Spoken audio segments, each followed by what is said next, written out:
Hi everyone, Shane here from Motorcycles and Things. I'm going to use my YouTube channel, apart from my probably boring to some people watch reviews. I'll be using it as a bit of a diary, a video diary for this motorcycle that I'm sat on. This is the Lexmoto ZSB 125 EFI, a Roadster. I believe is its correct long-winded name. Right, I thought I'd do an updated sort of video, and I was on the way home from buying these trousers. I'm wearing these RST textile trousers, £99, very nice, very hot. So I thought I'd sit there with the camera, excuse me, I've got a frog in my throat, to show I'm 5'9" and my inside leg is 31.5 inches, and ideally I'd like the bike to be probably another inch taller, higher, but it is what it is, so you have to make do. But I suppose it is a cruiser style bike, and the back wheel is 2 inches smaller than the front wheel. I thought I'd report on how it's going. I've now done 650 miles since I've owned it for nearly 8 weeks. I got it early March, and what is it today? It's the 8th of May, Sunday the 8th of May. So I've gone from 353 miles, which is what it had on it when I bought it. I changed the oil the following day, and now it's on 650 miles, so 300 miles. In that time I've not really had any new problems as such. I put petrol in it one day when there was some in there. I didn't fill it to the neck, probably 2 inches below the actual top of the tank. And when I got home, well, on the way home it was sort of misfiring a little bit, not running properly on tick over.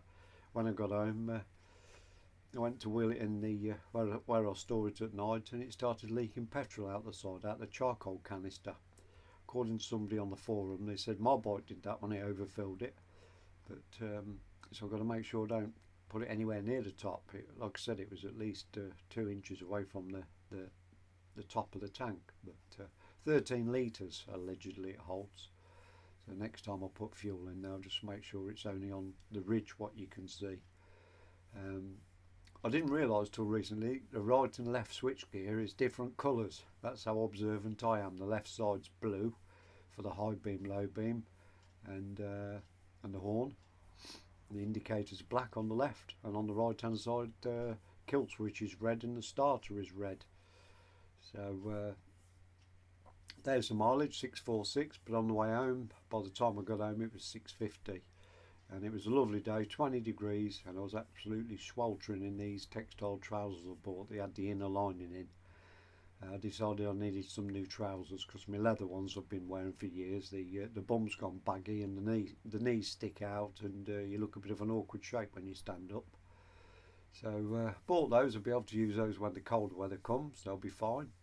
Just showing you the indicator behind that smoked plastic lens. I've yet to use the bike at night time. LED indicators functioning correctly as they should do. Backlight, there's always been a problem with the backlight, the LEDs flashing, and eventually it will probably break. And I'm outside, the bike is currently parked outside my mate's motorbike unit on an industrial estate in Attleborough and Nuneaton.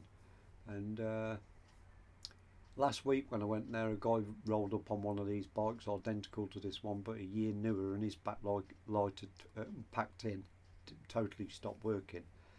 Went online, checked all the local Lexmoto dealerships, and there was none in stock anywhere that he could find. So it must be a common fault with this bike, those backlights. They must be very poor quality.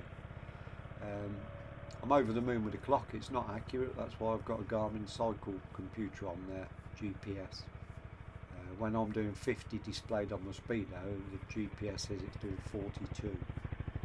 So when I'm doing 37 with the GPS Garmin, the clock shows 30. So, but it's got the time on it, which the clock hasn't got.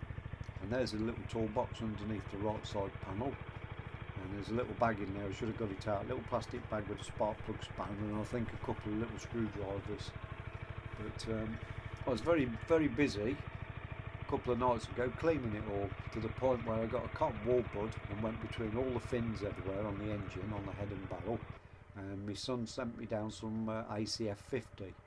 So all the little tiny shiny nuts you see on the engine, all the little engine component nuts, I've even anything shiny I've put ACF 50 on because my son swears by it, but we will see. We'll see how good it is. I put it on the downpipe and that's sort of shiny till I did 3 miles and it must have burnt off. I intend eventually, when it goes manky, replacing the downpipe with a chrome one, but the problem is at the moment the only, well, say chrome, stainless steel one, the only ones I've seen don't have the little sensor, the lambda sensor. So hopefully they'll, Lexmoto or whoever supplies pipes for these bikes will include a hole with threads for the lambda sensor. But I give it sort of a meticulous cleaning. I was at it for about 2 hours. Unfortunately I got a nosebleed and then that stopped play. But that top box I paid 22 quid from Amazon. It's handy because I've got my cycle lock and chain in there when I use it for work, and there's the scratch I've yet done nothing with. That's, I got it with the bike, that scratch.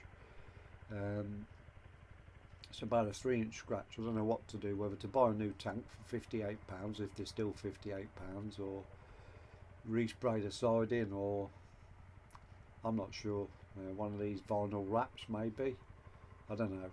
But tyres, they've been fine. I've checked the pressures on them, 29, it's supposed to be 29 front and back. I'm not that keen on these brakes, these combined braking system, LBN, Lexmoto brake, I don't know what the N stands for, but yes, I've got the old resin polish on there, the auto gleam on the paintwork, and it came up like brand fire new. I was very impressed. It's a very clean bike, apart from the scratch on the tank, and the near side mirror is missing, which is how I also got the bike, but I'm not too fussed about that. And I've been having some fun on this little bike since I've had it now, and my 300 miles often on it. And I can't remember how long ago it was. It's been that long since I put a tenner's worth of petrol in, which it leaked at least 2 quid's worth back out. But yeah, everywhere I go, I don't go that far from home, probably a 15-20 mile radius. It's more than fast enough, to be fair. I thought I was going to have problems, you know, keeping up with traffic in the national speed limit sort of places. I don't go on dual carriageways, obviously I don't go on motorways, but everywhere I go I can easily keep up with the traffic. In fact, sometimes I moan because when you're in a 40 you're only doing 33, 35, and when you're in a 50 they're doing 44, 46. So yeah, it's been more than ample. I did have little bike syndrome, but where you pull up and there's lots of big bikes outside the bike shop and you feel a bit inferior, but that don't even bother me any longer, to be fair. I'll just snigger and think, well, I'm getting nearly 120 miles to the gallon out of this thing, 21 quid a year to tax. But yeah, so I'm sort of over the moon with it. I must like it, else I wouldn't have cleaned it. I've owned bikes in the past I've never cleaned. But thanks for watching. Take care everybody, and I'll keep you updated in the future. Bye for now.